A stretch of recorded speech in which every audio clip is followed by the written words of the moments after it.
जय श्री राधे। पूज्य श्री सद्गुरुदेव भगवान के चरणों में प्रणाम। साधक ने संत से प्रश्न किया, महाराज जी, जाने अनजाने में मैंने पहले बहुत गंदे काम किए हैं।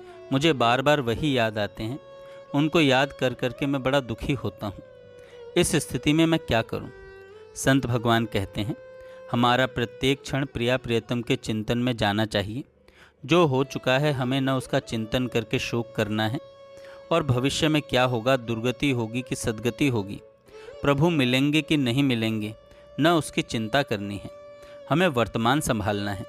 हमारा जो वर्तमान है उसका हर क्षण प्रियालाल के चिंतन में बीते।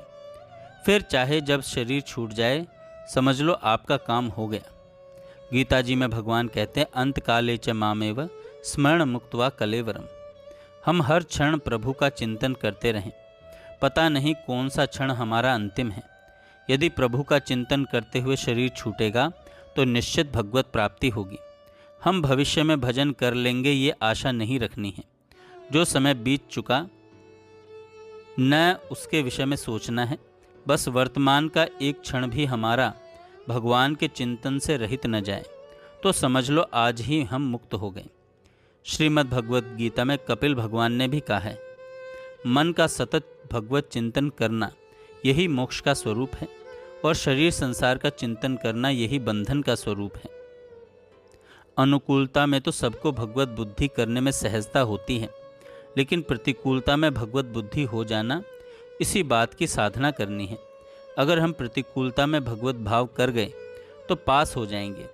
जब कोई हमसे मधुर व्यवहार करता है तो उसमें भगवान को देखना सहज है, लेकिन जब आकर हमें कोई गाली दे, धक्का मारे तो वहाँ भगवान का भाव करना कठिन होता है। यही तो परीक्षा होती है उपासक की। इसलिए हमें प्रत्येक स्थिति में भगवत भाव करना ही है। पर एक बात की सावधानी रखनी है कि उपासक को व्यवहार सबसे नहीं करना है। समदर्शन करना है, लेकिन समवर्तन नहीं करना है। हम गाय, कुत्ता, चांडाल, ब्राह्मण सभी में भगवत भाव रखें, लेकिन समवर्तन अर्थात व्यवहार एक समान नहीं करें। यदि व्यवहार सबके साथ समान करोगे तो पतन हो जाएगा, क्योंकि कोई सिद्ध पुरुष तो अभी हो नहीं।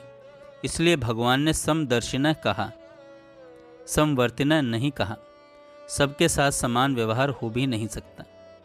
जैसे 4 स्त्रियां हैं, माँ, बहन, पत्नी और बेटी। चारों में समान भगवत भाव हम कर सकते हैं, लेकिन समान व्यवहार नहीं कर सकते।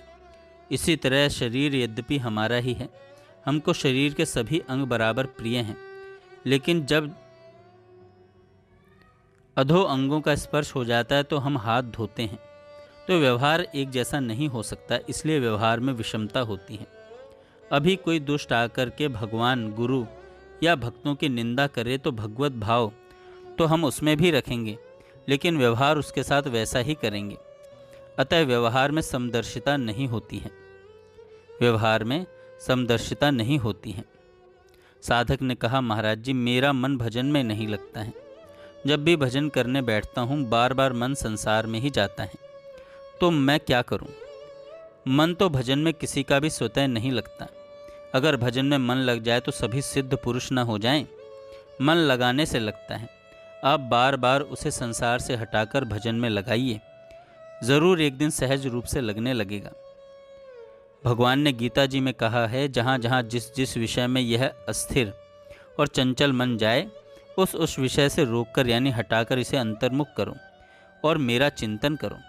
यदि सतत अभ्यास के द्वारा भजन में मन नहीं लगता होता तो फिर अपने लोग इस मार्ग में पथिक न बनते। सबका मन प्रारंभ में संसार में ही भागता है, क्योंकि अनादि काल का अभ्यास है। जैसे जल को कहीं से भी छोड़ो वह नीचे की ओर जाता है, लेकिन अगर हम उसे ऊपर चढ़ाना चाहते हैं तो किसी यंत्र का सहारा लेना पड़ता है। ऐसे ही मन को कहीं भी छोड़ो, विषयों में ही जाएगा।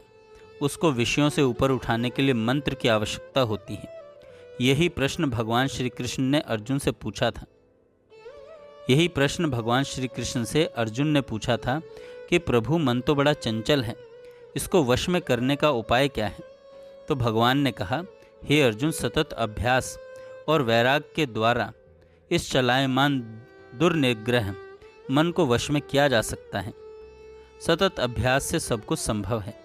यदि अभ्यास के द्वारा भगवान में मन लगता न होता तो प्रभु ऐसा क्यों कहते कि मेरे में मन लगाओ, मेरे में बुद्धि को लगाओ।